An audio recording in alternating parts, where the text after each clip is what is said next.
Yo, what up, doe? What up, doe? Po report, po report. It's your boy Silas, man. And right now we have in the building a motherfucking legend, right? When I say he's a legend amongst legends in the hip hop game, he started the Source Awards, the Source magazine. He brung that in front of the camera, man, and he took off from there. You know what I mean? When I say this man has been in front of the cameras and been in hip hop since damn near the 80s, man. So when I want you guys to give it up for my dog Benzino in the house, man. What is going on, brother? Oh man, it's a pleasure to be here, man. The hospitality is amazing, you know what I'm saying? The energy's great, vibes, dope. So shit, I'm ready to get started. Let's get started. So I got my hosts in the building, Coco and Kia. What's up, Coco? You know what I'm Yep, saying? I met them already. Yes, Yeah, they're my people. Pleasure to meet you. Pleasure seeing Black Queens, you know what I'm saying? Being involved. Thank you. You know what I'm saying? Being involved, yes. I love All it. right, then we got my dog G-Man. He behind the camera. G, what Come up? here and show your face G, to what the up, people, G? G-Man. What up, G? This my dog, man, my light-skinned brother. Y'all might be related, man. Why not? You're fucking right. You never know. We all related, believe it or not. You know what I'm saying? Yeah, fucking right. Damn right. We all brothers and sisters deep down. Yeah, believe that. You know what I'm saying? Yeah, we are. We really are. But We really I are. want to say this, Benzino. It's a pleasure having you here. When I was a Appreciate kid, it. man, I've been a fan of hip hop since I was a kid, right? Yeah, absolutely. And when I was a kid, bro, when I was probably like 12, 13, I had a picture of all my favorite rappers, DMX, Nas, and I had a picture of you from the Source magazine. Wow. On my wall, That's bro. get You the feel fuck out of me? here. That's on the crazy. Source For magazine, real? yeah. Oh yeah. man, that's man. You don't know how. See, you don't even know bro, I go how much back. that means to me though. No, Yeah, that means a lot. Like more than you know. You know what I'm saying? Yeah, Like yeah. I really appreciate that. And even Bro. you saying that, I wasn't expecting that, but I really like, I don't hear that too often. You know what I'm saying? Yeah. That's some dope shit, and I really appreciate that. That's pretty dope. You want some champagne? No, not the weed is bomb. Y'all's weed is crazy. You grab a lighter for Benzino? Shout out to T, man, because the weed is amazing, man. Word. Shout out to T, yeah, man. You know what I'm saying? All right. So my nigga Benzino. Can we smoke on camera? Yeah, we can smoke on camera. Oh, all right, bet. Thank you. Curse all kind of shit. So Benzino, tell me, bro, who is Benzino? Who is Benzino? Raymond Scott. Whoa, okay, yeah. Government. Ray. Ray. I was Ray in the projects. Okay. So how I could describe myself is a survivor. Mm-hmm. The first thing is a survivor. Well, a first thing, believer in God. This first, number one. Yeah. A believer in God, and a follower of God. But then it's like everything else comes from survival, growing up. Like when your first thoughts that stay with you for the rest of your life is the ones that you get, I would say, from 1 to 10.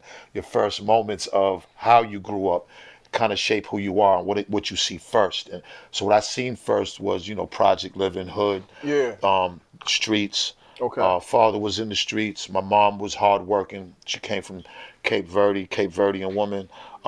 Didn't understand necessarily what Cape Verdean was when I was young, but I knew I was black based on every time we went to school, and it was always like we had to fill out forms in hospitals and schools, and it was black, white, or other. And so it was always black. You know what I'm saying? I always considered myself black. I never really seen color. I never really seen light skin, dark skin. I just was black. So once I established it was black, everything was black. Right. You know what I'm saying? And that's just how it was. And I grew up definitely somebody who was in the streets like all my life. Like a great deal of my time was in the streets selling drugs. I got introduced to the drug game early, at an early age, 12, 13. And at that time it's hand to hand. You in the streets, you in weed houses and shit. Back then it wasn't trap houses. We never even heard the word trap. You know what I'm saying? It was just always weed house. Fucked with a bunch of different crews. I was telling y'all off camera when I was young. I used to work with YBI, the guys up at YBI. Shout out to Pep. You know what I'm saying? Skip, Butch, and all them. T Baby. Ro. I was introduced to, those guys. I would say like when I was like around 19. 18, right? And you know, when Pep came to Boston from Detroit, you know, he you know, it was really all about getting money. And you know, it was, you know, he came with that dog food, you know what I'm saying? You know, we can say it now. I said before I necessarily couldn't mention this, but they all are writing their books now. And you know, and it's all coming out, you know, they doing their stories. So now it's safe that I could talk about it. But you Yeah. know, I used to hustle heavily with them. Me and my guys from Boston. He bought a bunch of guys from Detroit and turned them from the YBI to the Bomb Boys. The Bomb Boys came, and you know, it was really like about heroin. You know what I'm saying? And man, he turned the whole city up. You know, he started out in Columbia Point Projects and moved up to Four Corners, and then pretty soon the whole entire Dorchester, Roxbury was, you know, and you know, to the point I got real close to him. You know, with those guys.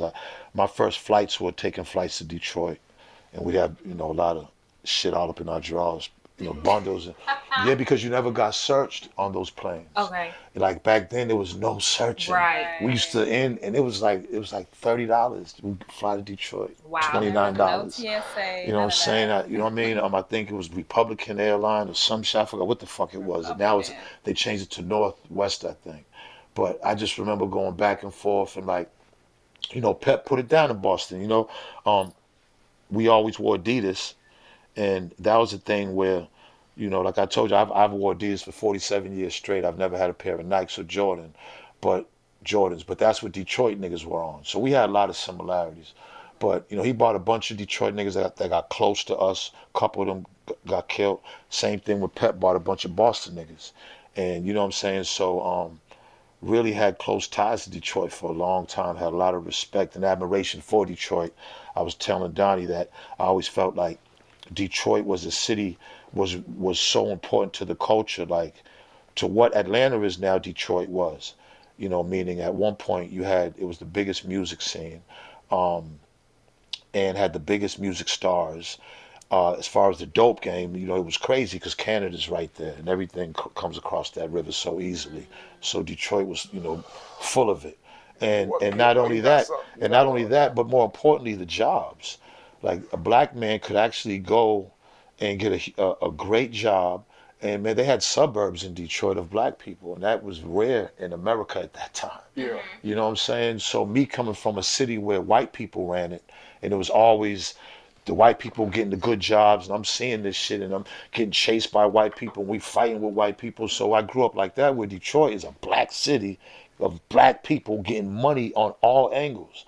And I just always, you know, the fashion came out of Detroit. It was, you know what I'm saying? So I always paid attention to Detroit at a young age. Right. You know what I'm saying? So, you know, I guess we'll get into the Eminem, but I'm just gonna say when the Eminem came, it was more like, damn, I got real history in Detroit, and this is fucked up. I just couldn't say too much about it. You know what I'm saying? But you know. I got respect for him, but that's not Detroit, though. I mean, he reps Detroit, but Detroit way bigger than Detroit. Absolutely. Eminem's way, because it seems like every time you Absolutely. bring up Detroit, you say Eminem, but Eminem's far from Detroit. You I know feel that. me? I was fighting for that. I was fighting for that. It's not, see, were. I don't bring him up. It be the podcast. It's like, see, look, this is 22 years that me and him been going. We're going to get into it. We're going to get into it. But was you going to bring him up? Be honest. Was you going to mention him?